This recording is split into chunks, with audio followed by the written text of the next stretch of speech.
visitors may click on the WhatsApp, FB, and LinkedIn link on the chat box to get updated by joining us in creating more leaders. All in-house are requested to turn on your videos, which will help in making the episode highly interactive. So we all ready to interact with our special guest, Sailesh sir, and our panel discussion leader, Vasanthi ma'am. So welcome, ma'am. So please type yes in the chat box. Thank you. Before the introduction of the guest, let me also introduce Mr. Arul, strategic partner. The mass leadership will interact with our guest along with the panel discussion leader, Dr. Vasanthi. I shall welcome you all. Over to you, Mr. Arul. Thank you. Thank you. Thank you so much, Priyanka. Thank you so much. And good evening, everyone. Good evening to everyone. I welcome you all for today's Leaders Connect episode LC0124. I welcome you all for the community and the Leaders Connect episode. And people are ready to join. And I welcome Mr. Sailesh sir. Sailesh sir, thank you so much for joining today's episode. I'm very happy to see you on Leaders Connect episode today. And Vasanthi ma'am, thank you so much for taking up the role as a panel discussion leader today. Highly energetic episode. It's going to be a highly energetic episode today because of you too. Thank you so much. Thanks for everyone for joining today's episode. So me, not taking much time, I request to play the intro video of welcome video of our guest and panel discussion leader. Thank you so much. Over to you, sir.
Yes, thank you. Thank you so much, team, for projecting the introduction video of our guest and Vasanthi ma'am. Thank you so much.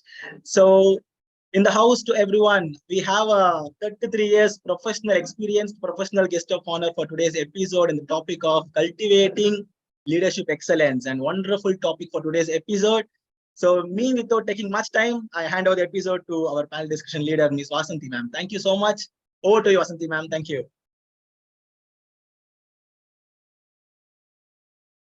You able to unmute, ma'am?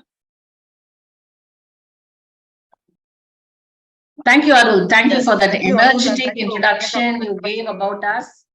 And it's a pleasure to be always associated with Bija and Leaders Connect. So first of all, a very good evening, namaste, namaskaram to everyone and the audience over there, and a hearty welcome to each one of you. It is a very interesting topic, and I willingly asked Arul that I'll be doing this, being a leadership expert myself. I said, I will do this because I want to learn a lot from Mr. Sailesh sir, seeing his profile and his LinkedIn details. So without much detail, I'm really happy, sir. Let me first of all tell you, I'm really happy to be here and interacting with you. So first of all, Mr. Sailesh sir, welcome to the forum. Mr. Sailesh. Dr. Vasanthi. Thank you very much, Arul and Priyanka as well for that introduction. Thank you, sir. Pleasures. Yeah, Thank good you, evening. sir. Good evening. Pleasure, sir. Thank you. Yeah, let me go on with, first of all, sir, what according to you is leadership excellence? Because we tend to associate leadership and excellence with many connotations. So what according to you is basically leadership excellence? And how will you define it in your terms and in your years of experience? Yes, thank you for that question, Dr. Vasanthi. There is me tell you in advance itself that there is going to be a lot of Singapore in this show, 30 to 35 career living and working in Singapore. Many of my learnings have been from that great country, and I have relocated from Singapore and sort of settled here in my hometown in Calicut in Kerala. Dr. Vasanthi, according to me, the leadership excellence means the ability to recognize the potential in people and create an atmosphere of empowerment and support.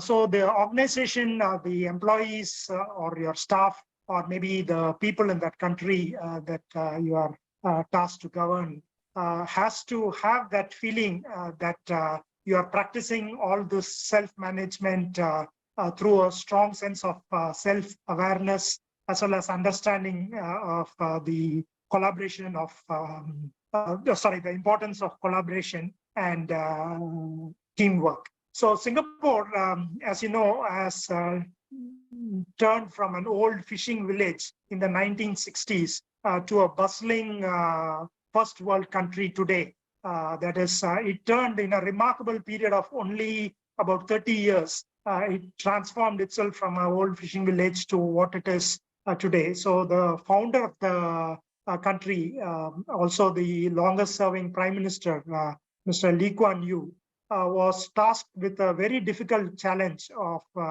turning around this country of very sick people, a lot of unemployment, a lot of infrastructure issues. They were literally forced to be driven away from Malaysia in 1965. So he actually cried while he addressed the nation after being left out of Malaysia. So he wasn't too sure whether he would be able to make the country successful. So he took up that challenge. So in my opinion, leadership excellence is the ability to spot the potential in people. He founded the country and also formed a great team of people. He appointed what are called the right talent for the right job, the right people for the right job. That is what he calls. And he ensured that this team was given a mandate, and they turned around the country in a remarkable period of just 30 years. So he has also written a book called From Third World to First World by Lee Kuan Yew. So if all of you get a chance, it will be good to have a read about this so that you know how the country was transformed to what it is today. So that summarizes the definition of leadership excellence, in my opinion, Dr. Vasanthi. Thank you, sir. I think you gave a good history about Singapore, which I always admire that country for. It is developed for its development and its achievements. And in every area, it has been growing exponentially. And thank you. And it was a very pleasure to hear from you about that particular country.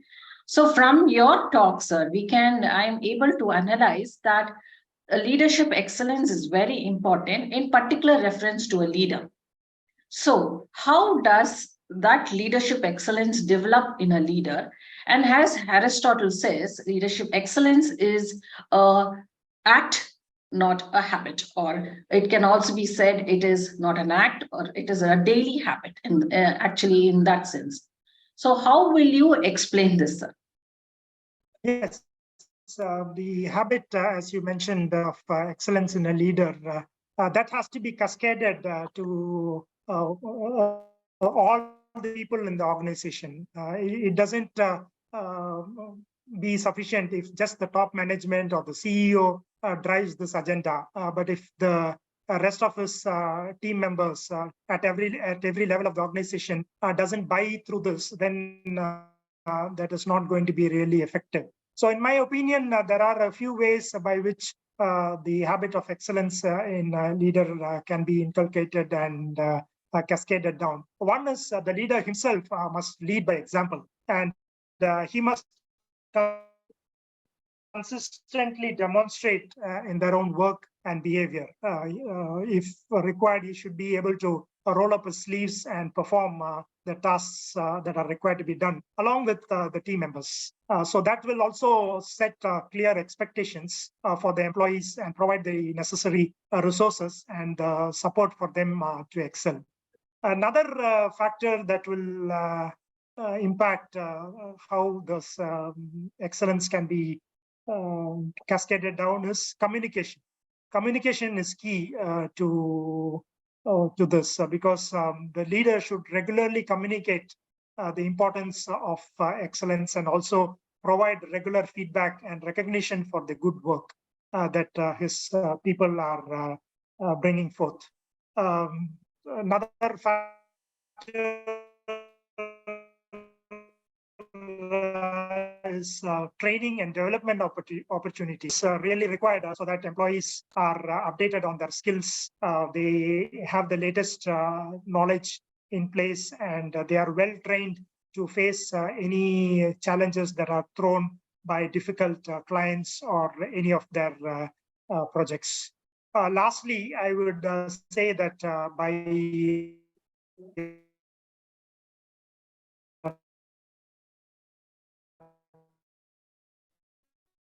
fostering positive and the organization or the country for that matter to strive for excellence. So I would say that I can again relate this to Singapore, where the team of Lee Kuan Yew, his finance minister, his HDB.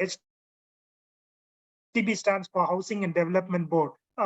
Singapore was a very dirty country once upon a time during the 1950s, ruled by communists, and the communism was spreading very rapidly in Southeast Asia. So the leadership in Lee Kuan Yew recognized this growing threat, and he ensured that the communists have to be stopped by all means. So he came up with very strict laws and ensured that the communists are put behind bars and their spread of communism is stopped. And then later on, he addressed the people, worked on unemployment, built up the infrastructure, and housing was one big challenge. So he appointed a very efficient and a great minister for overseeing the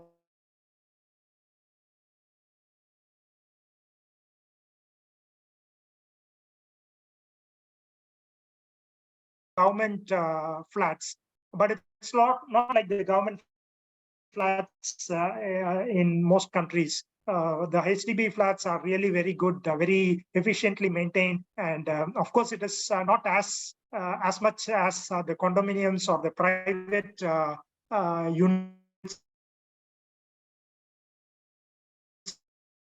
in Singapore, but very comparable, and they are also continuously improving the innovativeness, the technology, and the overall look and the feel of living in a HDB flat. So I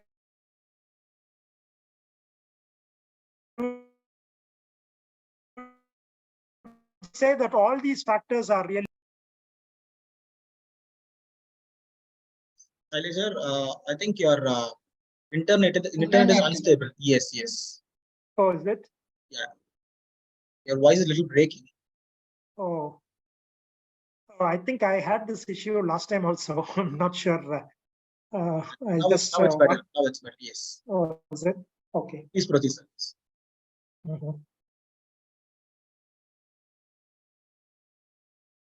Yes, Vasanthi ma'am, you can proceed.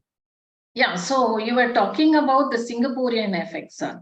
So why is it is so difficult, and why people are struggling with this excellence part, leadership excellence? And people know, as you say, it is in their habit.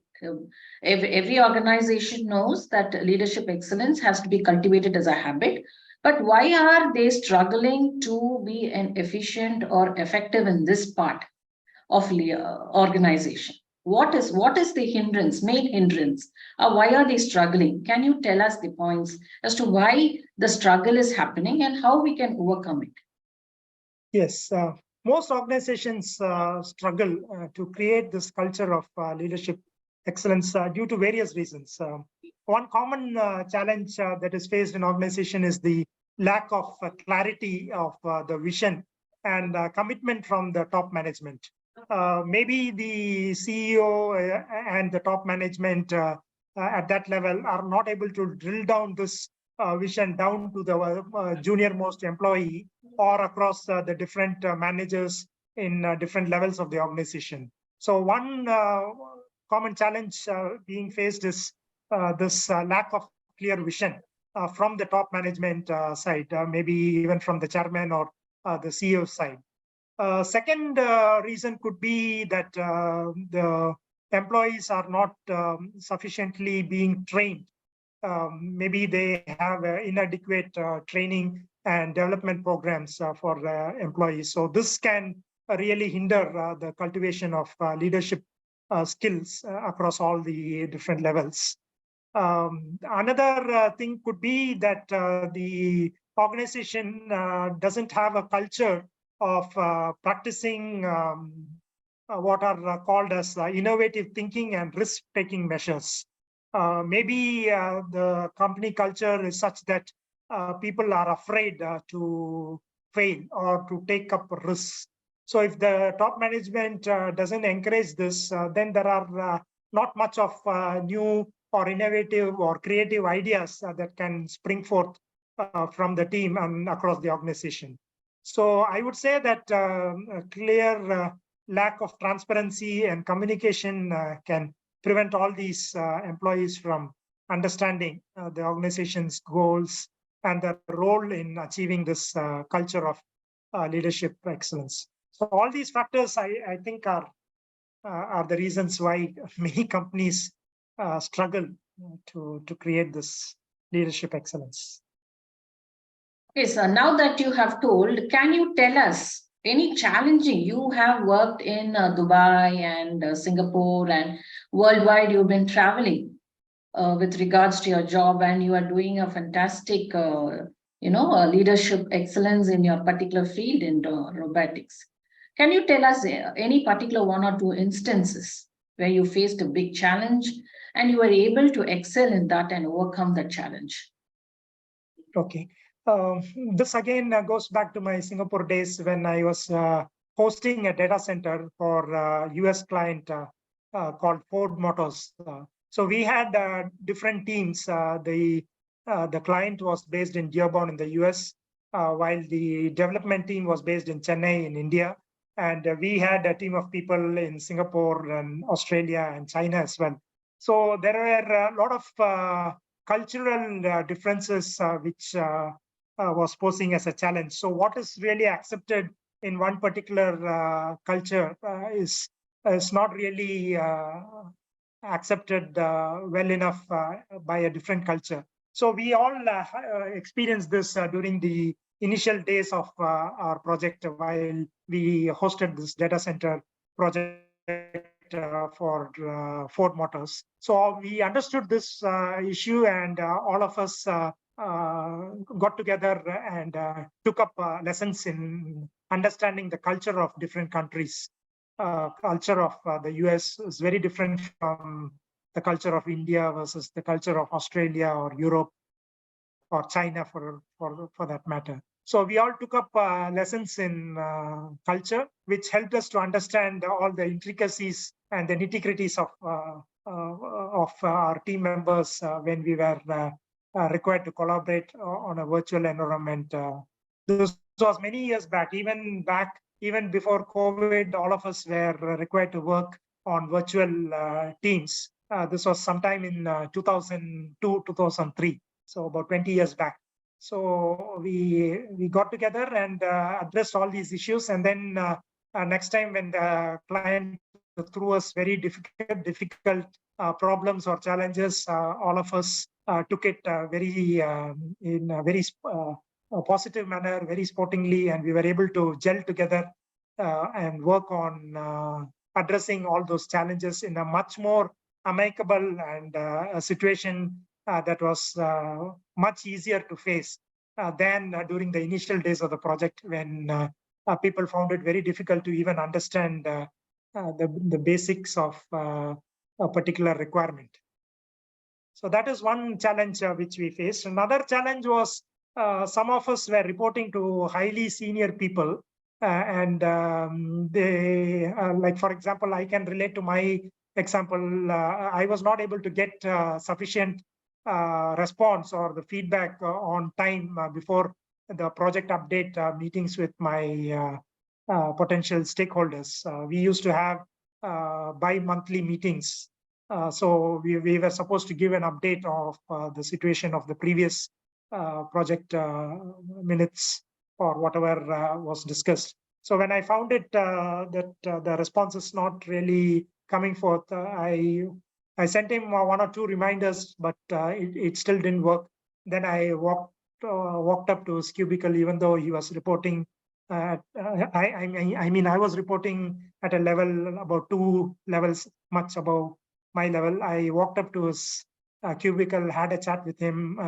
Even though he was busy, I was able to get some time because it was in the interest of all of us in the company to ensure that this particular project is a great success. So I was able to get some time from him, and I was able to get regular updates from him on what exactly to be communicated to the stakeholders. So those were some of the initial challenges which we were able to discuss it at a later stage in a much better manner.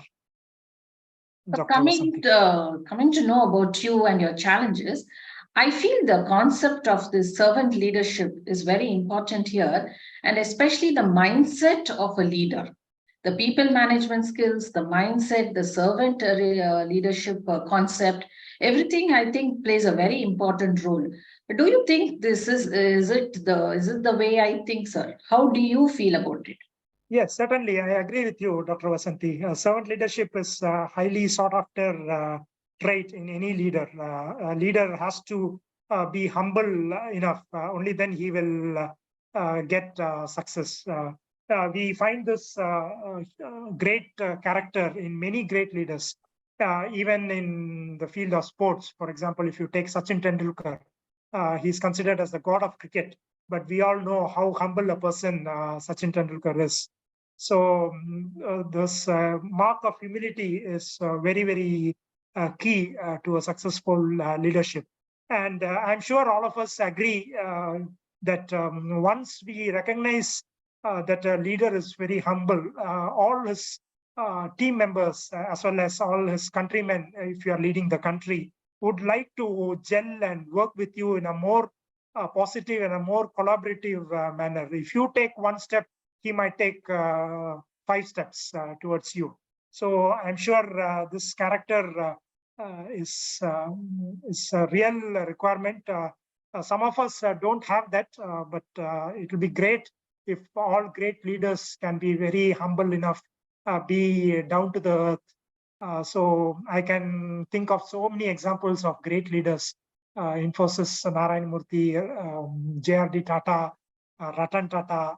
All of them, even though they were great in their work, but then they were so humble enough that they never considered themselves as uniquely great or in such a manner that they have to be considered at a pedestal above their staff. So even they were willing to have a shoulder on you, come to the ground level, roll up sleeves or whatever, stay late if the project team requires you to be late. So all these characters are part of this servant leadership, in my opinion. And it is very important that this character is imbibed in all leaders. Thank you very much. It was a very vital point, because I always see a leader should be the one who actually leads. And, he's the role model. And so I think it starts from him. And from a fixed mindset, we go to a growth mindset. And that is progressing, and it is cascading to the employees. So how do you say that from a fixed mindset, a growth mindset should be there in any organization? What are the characteristics, or how do you feel this is a very important step for excellence? cultivating excellence. Yes, that's correct, Dr. Vasanthi. Actually, you really have to move away from a fixed mindset to what are called as the growth mindset. See, a company may have different processes and set tasks to be completed if you are working for a big MNC, but that doesn't mean that that particular set of tools or that set of tasks that are given for executing a particular job is the most efficient way of completing a task. I have been in so many situations where I was proved wrong by a junior a member of my team. He may be my subordinate, but we should be humble enough to admit our mistakes, learn from the best ideas. It can be from the most junior person from your team. But if you are able to show that humility, that doesn't mean that you are being shown as yourself as weak. In my opinion, humble character, if he displays that, is a mark of strength, not a sign of weakness, certainly. So I would say that if we are able to execute this well, more and more ideas can come forth, very creative ideas, cutting through technologies, breakthroughs, ideas can spring forth from your team members. And if you are willing to correct yourself, learn from them, and ensure that you are open to criticism, I'm sure that the team will be willing to be opening up to their ideas. And second thing is, you have to also encourage and support them. You should encourage the habit of risk taking. All of us being human beings, we are bound to fail at some stage. So that doesn't mean that you cannot fail. To err is human. So, but ensure that you don't repeat the same mistake again. So that is how you quickly learn from their mistake, take corrective measures, and ensure that continuous improvement is there. So every person, even though he may be the best technologically advanced member in your team, but even he has a little margin for improvement in whatever areas he is an expert in. So I would say all these are some ways by which a person can grow from a fixed mindset to a growth mindset, Dr. Vasanthi. Yes, sir. And thereby, I think we will surely cultivate a good leadership excellence and a performance and achieve effectiveness and efficiency also. I think any small takeaways or any small short plans or tips you can give us, sir, as to how a leader can be cultivating environment which is very suitable to cultivate an employee and improve on his productivity and efficiency and move the organization to an excellency level. Okay. See, first thing is teamwork. Team together, everyone achieves more is an acronym that most of us are aware of. So one person, even though he's an expert, he may not be able to deliver all aspects of the project. So he definitely has to collaborate with team members. And collaboration will happen only if all members of your team buy into you. A great leader will quickly be able to recognize who are the key members. Maybe that particular person has a little bit of an ego, so maybe that has to be massaged a little bit so that this person also feels important. So there could be certain situations where you may have to keep your ego in your pocket before addressing the team. So there are certain situations where you have to take up challenges. Maybe if I look at Singapore, how it fought all these challenges is they assembled a great team, and they were all given specific tasks and performance yardsticks, milestones. Even a minister is continuously assessed on the type of improvements that he has himself performed as a minister, or what all changes or improvements that particular ministry has put forth in the development of Singapore. So in Singapore, every minister comes through the ranks. He has to come up from the ground level. He has to be excellent in his academic record. He has to have a great corporate profile and a track record before he gets even invited to a tea party to be a potential member of parliament or a minister in the cabinet. So that is how tough it is to become a minister in Singapore. But having said that, Singapore encourages meritocracy, right man for the right job. Always, they don't give any recommendations, or they don't think or they don't have any sort of nepotism. Maybe we have different races in Singapore. The Chinese, of course, they are the majority, about 74%. Malays are about 13%. Indians about 9%, and the rest all Eurasians. So even though the Chinese are the majority, that doesn't mean that the leader has to be a Chinese. So if an Indian, especially in the field of IT, Indians are doing extremely well in Singapore. So you find a lot of great leaders in Singapore. There are even ministers from India and Sri Lanka who have led very important portfolios in Singapore. The first Singapore president was from Kerala, Mr. Devan Nair. So they give a lot of importance to meritocracy, and the right people will be definitely tasked for, and that is the skill of a leader. This leader will have to ensure that the leaders that he himself appoints at different levels or different ministries are also as good as him. So not only that is that leader measured, that leader is also measured on how well he has groomed his rest of his leaders. So succession planning is also very key in Singapore. How in the next level, the leaders are already identified. So the government plans at least 5 years ahead. So that's the reason why Singapore, even though it is just a tiny red dot in the world map, the country is so much advanced in terms of technology, so much advanced in terms of implementing many of the policies. So Singapore's policies are well admired by a lot of countries. Their housing policy, the HDB policy, the CPF policy for retirement benefits, Max, the country always comes either first or second in Max Olympiad continuously for the last 5 or 6 years. Singapore's education system is relentlessly forward-looking, considered one of the best in the world. Many countries study their education system, especially how they teach the mathematics curriculum in Singapore schools. So many such things. And secondly, Singapore was also humble enough to learn from smaller countries like Israel and Switzerland. And they were able to fine-tune many of its policies towards what will best work for a small country like Singapore.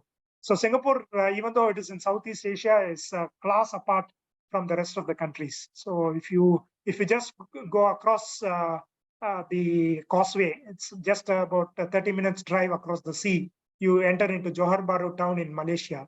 So there, the moment you enter, you can find the difference in the culture, in the attitude, in the way people see things. So Singapore is successful today because of all these great leaders, the team that they were successfully able to put forth, how successfully they were able to face the different challenges. Having said that, Singapore, even though it's a small country, they were faced with a lot of challenges, especially during the financial crisis of the Asian financial crisis in 1997, when their currencies also got hit very badly. Successfully, they fought this challenge. They introduced some strong measures of pay cuts. And second thing which I'd like to emphasize is the government, the trade unions, as well as the employees work in tandem. There is something called the tripartite agreement. So where the government, the top MNCs, as well as the union leaders and a few select employees come together every few quarters in Singapore and work towards the benefit of all three players. So that's the reason why you never find strikes in Singapore, unlike in my state in Kerala, or for that matter in any place in India as well. You never find strikes in Singapore because all the interests of the three parties are taken care of. the employees' interest is taken care of by the government, and so is it by the corporate. Similarly, the government also extends a lot of SOPs to the corporates. The tax rate, the corporate tax rate is among the lowest in Singapore. I think, except Hong Kong, Singapore is probably the second lowest corporate rate in the world. So second thing is they are able to attract a lot of investments into Singapore. Of course, it also enjoyed the strategic location. It is a great hub for transportation and logistics. So all these things, they have been a little bit lucky as well. God also has been kind to Singapore, while the rest of the countries had famines and floods, volcano eruptions and all. Singapore was blessed, actually. So maybe all this is there. So probably if the leader is good, I think the universe or God will ensure that your team is also in the right place, and all the rest of the employees will also buy into your vision, and the company can move forward. Thank you, sir. You took us through a travel journey, actually, to Singapore and Malaysia, and then you gave us the economic policies, everything. It was more than exuberant for us, and we know from this, how important a leadership is vital for a country, for an organization, and for the individual also. Thank you, Sailesh sir. Thank you for this wonderful talk, and it was a pleasure hearing from you and your wide range expertise also. Thank you, Leaders Connect. And I would also like to remember one quote in Leaders Connect, that our motto is leaders create more leaders. And as you say, you were saying the leader of Singapore is grooming the subordinates. And I think even in Bija and Leaders Connect, each one is grooming another person as a leader. So I think our motto also goes with the governmental policies of whichever country we're talking about. And I think Indians are, as you said, Indians form a good, population there. I think we should be really proud of it. Thank you, sir. Thank you for enlightening us on this. And I give the forum to Arul. Thank you, Sailesh sir. Thank you, Bija. And thank you, Leaders Connect, for this opportunity. Thank you, Dr. Vasanthi. It was great talking to you, and your questions were excellent. Thank you, Arul. Thank you, Prakash, for inviting me. And I loved interacting with the session. Only one opinion from my side. If we could somehow change the timings of this, maybe we'll be probably able to get a better number of audience. We'll definitely. Thanks for the feedback, sir. We'll work on the feedback. And thank you so much. Wonderful, Sailesh sir. Wonderfully, the way you narrated the experience you had in Singapore and Dubai. It was awesome. The key learning I would say for myself is the comfort zone to growth zone. That's the key learning that I take from my side for today's episode, because that's the base point. Even though that's a base point that takes a more value. That's an important point in everyone's life. That we need to cultivate in our own self, the comfort zone to the growth zone. That's the base attitude for everyone. And all our human beings, and also, yes, we need motivations and recognition for our work. That's really important, as you mentioned, Sailesh sir. Very good. Vasanthi ma'am, wonderful questions you asked me to Mr. Sailesh sir. That was the panel discussion was really nice between you both. Great work for Vasanthi ma'am. Thank you so much. Thank you. Pleasures, ma'am. And now it's time for a small quiz, actually, to check the understanding of our episodes with our members and visitors for today's episode. For that, I would request Mr. Nellai to take over the forum for a quick quiz. Yes, Ms. Nellai sir, you can take over the platform. Yes. Good evening, one all. Thanks for the Bija training, for this opportunity as a quiz leader. And dear Ms. Sailesh sir, really wonderful insight about the cultivating this leadership excellence. And yes, we have to work on more collaboration with the team, and how we have shown the examples. And I can also relate to my current experience. So we will really improve on this particular, making collaboration and going to the cubicle and ensuring this particular success. And thank you, sir. And let's see who's the lucky winner of this week quiz. So fastest fingers first. Let's see who writes the correct answer in the chat box. The question is simple, and Sailesh sir mentioned about the key code on the leadership excellence. and that is yes. Yeah, that is related to finding talent and potential in the people. Finding talent and potential in people. Good question, Nalai. Yeah, yes. It is related to leadership excellence. Very nice, very nice. Yes, members and visitors, it's your time now. You can answer through the chat box.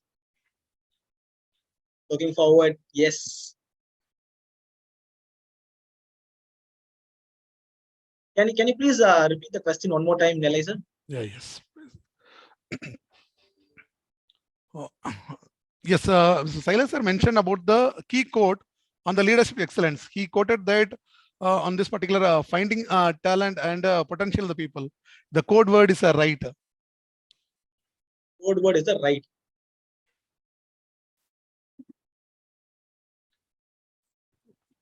Yes. Anybody in the forum who can answer? Yes. Super, sir. Super, Nalai, sir. We also posted the question chat box. Mention the key quote on leadership excellence, finding talent and potential in people. So, I mean, what are asking, Nalai, the quote is the right quote or remain? What was the question, Nalai? Right. And more clarity on the question, Nalai. Okay. Okay. From the beginning, and the leadership excellence is finding the talent and the potential in the people. So for that, he quoted two elements with the right. Two elements with right the right dash for right dash. Yes. I hope members understood the question now. Any hint or anything? Oh, very nice. Right job for right people, right person and the right job. Giri Selvaraj, right peoples. Very nice. Answers are coming up. Yes, Nalai sir. Now it's up to you. You have to choose the winner. Yes, Sukumar and Atish. Yeah. I think Vasanthi ma'am mentioned that right person, the right job.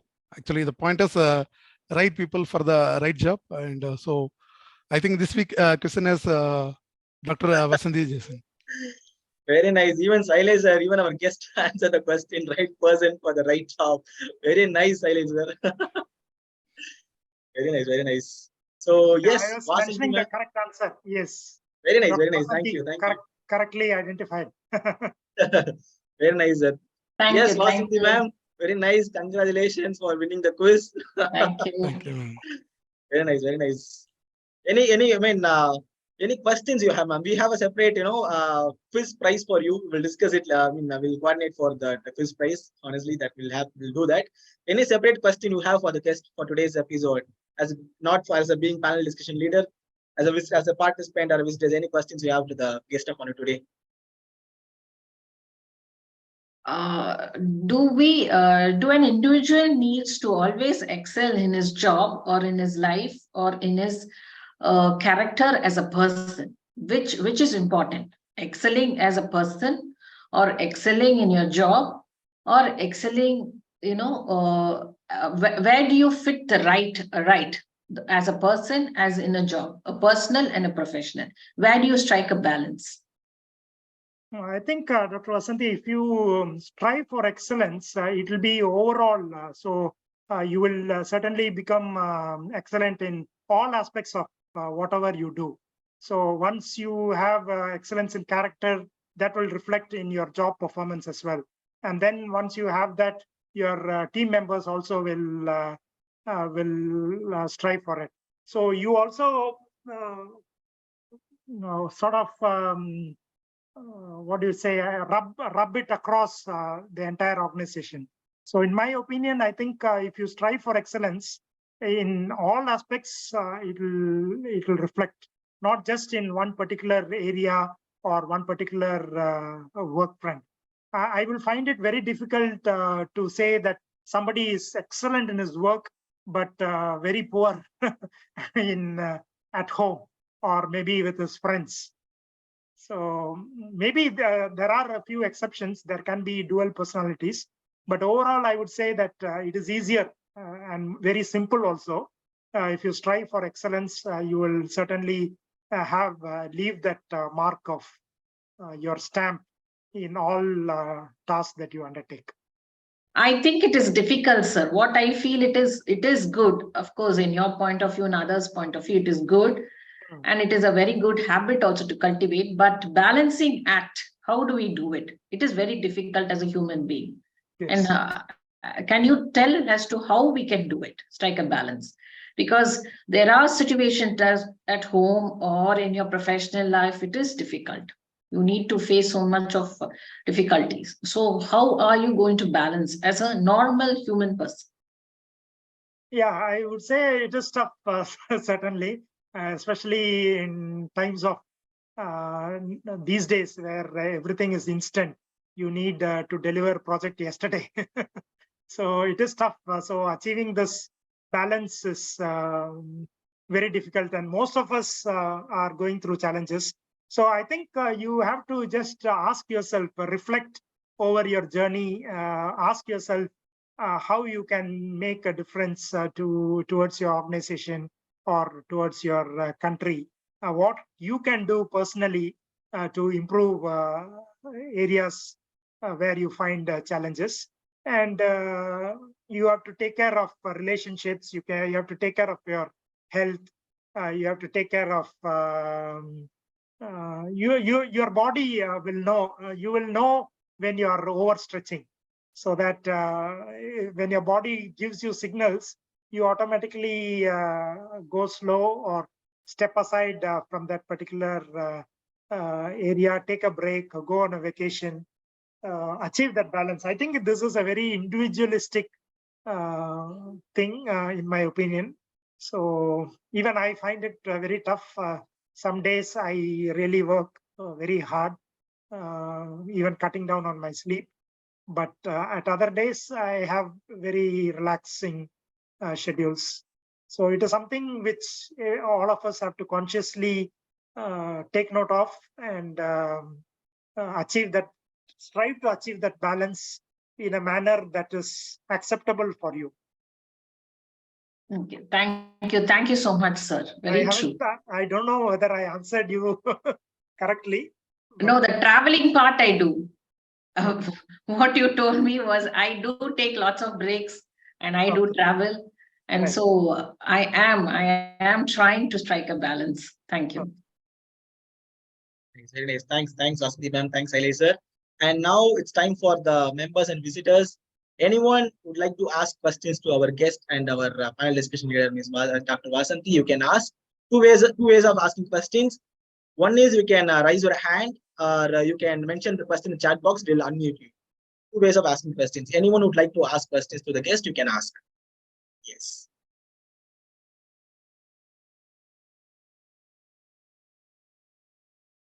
Anybody? Anyone who wants to ask any question to the guest, you can now. Hello, sir. Thank you for this session. Yes, Sukumaran. Yes. Yeah.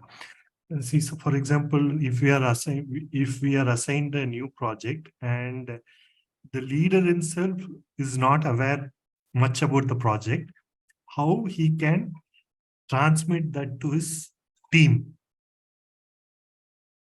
He himself is not very confident.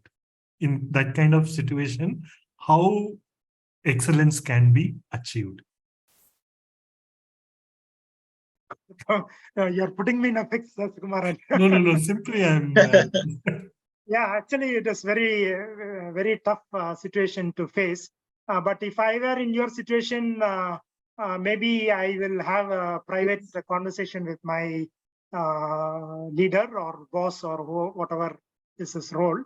Have a private chat with him on a one-on-one basis and try and translate that message across to him that we need to step up and get more details about the project. Only then we as a leader will be able to convince the team members, or maybe we'll only be in a better position to get the right talent if we ourselves know more about the project. So one thing is, if if the leader is so busy that he is not able to devote time, then we might have to step up to that level and take his permission to ask him whether he can be the leader, and he can probably step aside if he's agreeable for that.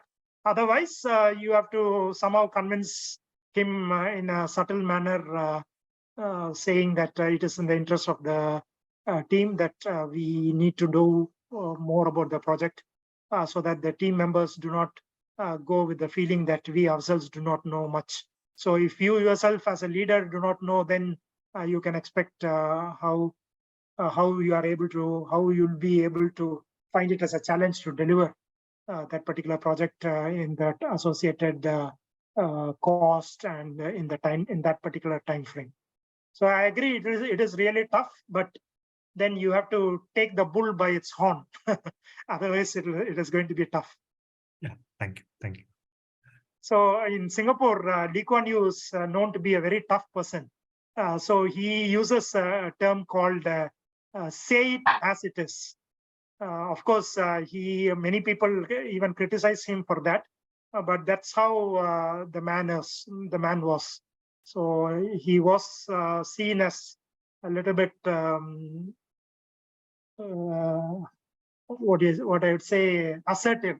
I wouldn't say arrogant, but if he wasn't assertive, then that country wouldn't have risen to that level. So like that, I think sometimes situations will put you in such a manner that you have to step up and perform that role if your boss is not able to do it. Thank you. Thank you. Good, I have a question. Can I ask? Yes, please. Okay. My name is Amarnath Hari. So this is a question for Mr. Sailesh. I once came upon a project manager who was in a quandary and he was thinking what to do. And when I asked him his problem, he said his project is at a point where the deadline is, say, tomorrow from the project sponsor and stakeholders' point of view. But he needs more time to do a parallel run to ensure that the project handover or the from old system to new system is working well and dependably. So again, his choice was to give in to the project sponsor deadline that they had announced publicly, and to ensure the other choice was to wait till the project was stable and successful.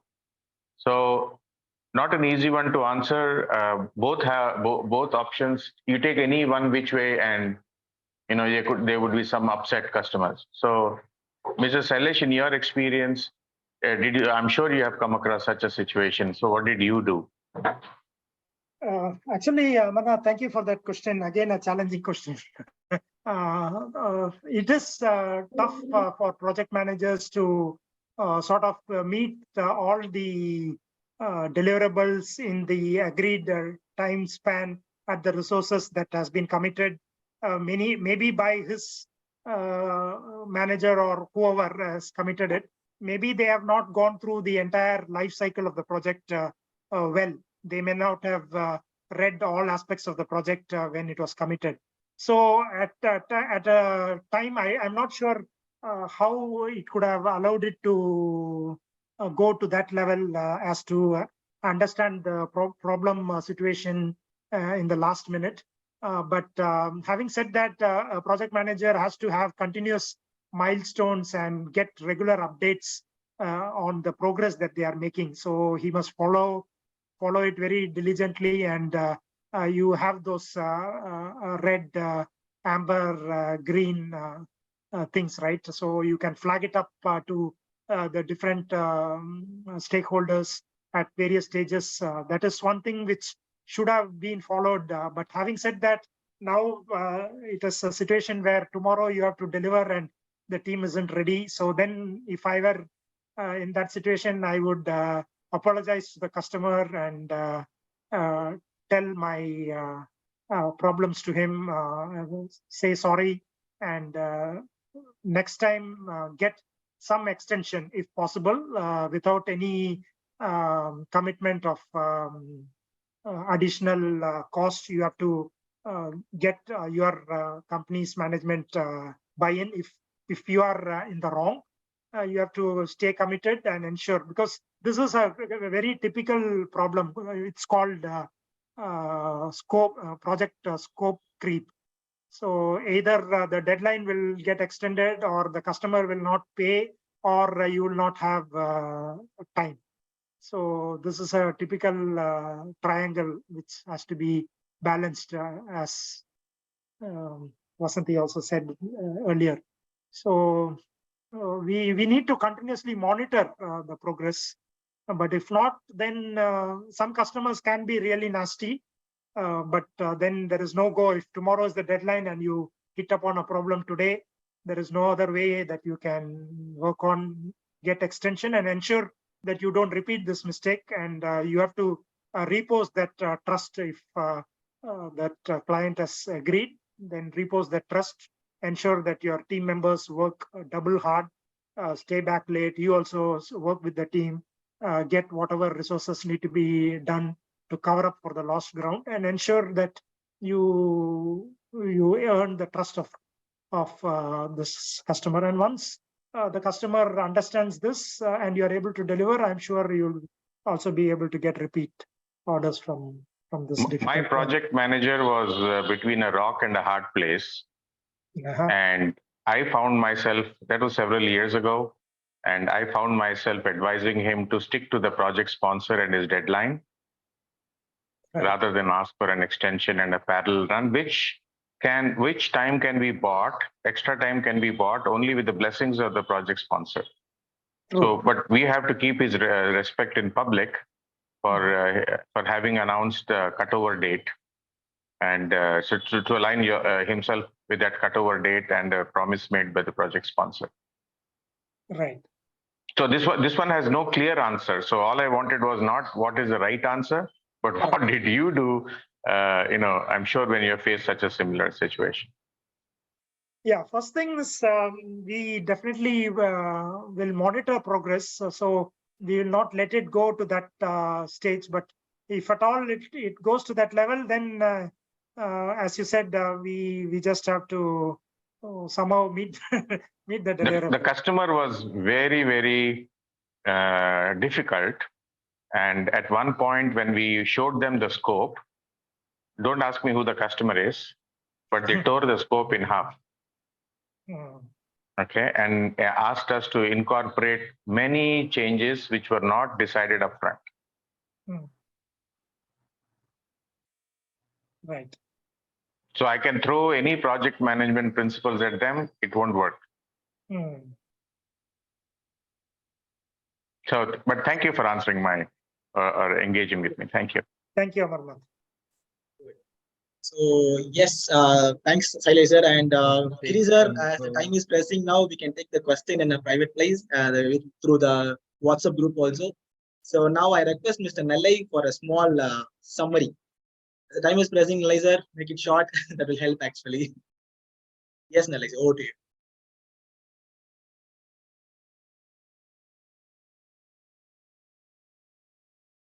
Yes, you can. Okay. Yeah, good evening, all. And the key points are the leadership excellence is finding right talent and potential in the people, that is right people for the right job. And leadership should lead by the example, and communication plays a vital role on ensuring the importance of excellence. And leadership should strive for excellence and innovative. And the key challenges faced on a leadership excellence are lack of clarity and commitment to drill down the vision in the organization levels. And as well as the organization doesn't have a culture on risk taking and are afraid of failures. And the lesson learned from the Sailesh sir experience that hosting a data center was understanding the culture of different cultural from each countries for making a better collaboration and making the response approach, even if there is a low, and how to approach on a cubicle way. And we have to ensure the servant leadership is a key element to become a successful leadership.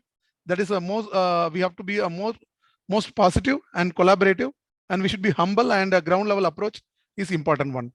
And cultivating growth mindset from the comfort zone is a key element, and ready to accept the mistakes, and will be seen as a open for criticism and key leadership role. And we should be open for ideas. And we have to ensure the cultivate environmental for teamwork and for a better collaboration and no ego for the element. And in Singapore, there is a humble for to learn from the other countries, and they have ensure for attractive features for with the logistics. And to balance the ensure excellence, we have to reflect ourselves. And the last point is say as it is in the toughest situation as per the Lee Kuan Yew. Thank you, sir. Thank you all. Very nice, Nalisa. Thanks for the quick summary. And now we are at the end of the session for today's episode. And thank you, Sailesh sir and Dr. Vasanthi ma'am. Thank you so much for being the guest and the panel discussion leader for today's episode. And the topic, cultivating leadership excellence. Thank you so much for that. And now it's time for the vote of thanks. I request Ms. Janani to take over the vote of thanks for today's episode. Yes, Janani, please go. Over to you. Yes, good evening, everyone. I'm Janani, and I am pursuing my BCom Honors degree at SRM University. Thank you so much, sir, for taking time in sharing your insights and perspective. That was truly valuable, and it was a pleasure to have you with us. Thank you. Before me sharing about the next week's episode, let me quickly share again the purpose of the community. For the visitors who are attending for the first time, Leaders Connect 360 is a hybrid modern leadership community where every Wednesday from 6:30 p.m. to 7:15 p.m. we invite a top management leader from a reputed corporate company to suggest some solutions for our real-time leadership challenges like the experience we had today from our guest, Mr. Sailesh Kumar. Our next week's leader and registration links for episodes will be shared through social media platforms. It is very simple to join our community. Do click on the below social media links. It gives me an immense pleasure to thank our guest, Mr. Sailesh Kumar, and panel discussion leader, Dr. Vasanthi Jason, for spending your valuable time in sharing your experiences and solutions. Thank you, sir. Thank you. Very nice, Janani. very nice. Yes, very nice, Janani. Thank you so much for the great vote of thanks. Very happy to. And thank you, Sailesh sir. Thank you, Doc. Yes, Thank you, Arul. yes. Thank you. So I thank all the members and participants and visitors for joining for today's episode. And now it's time for the last thanking video. Yes, I shall play the video now. Thank you. Any words? Any words from Sailesh sir? Any words you want to give us before closing the session? No, nothing much, Arul.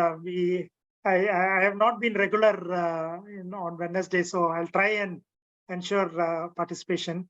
But if we could try and change the timings, I think we'll have more effective participation, because then all the speakers will also have that interest to appear on YouTube or whatever. Definitely, sir. Definitely, we'll work on the feedback. Thank you so much for that. Yes. Okay. Thank you. Yes. Thank you. Thank you sir. for the invitation. Yes.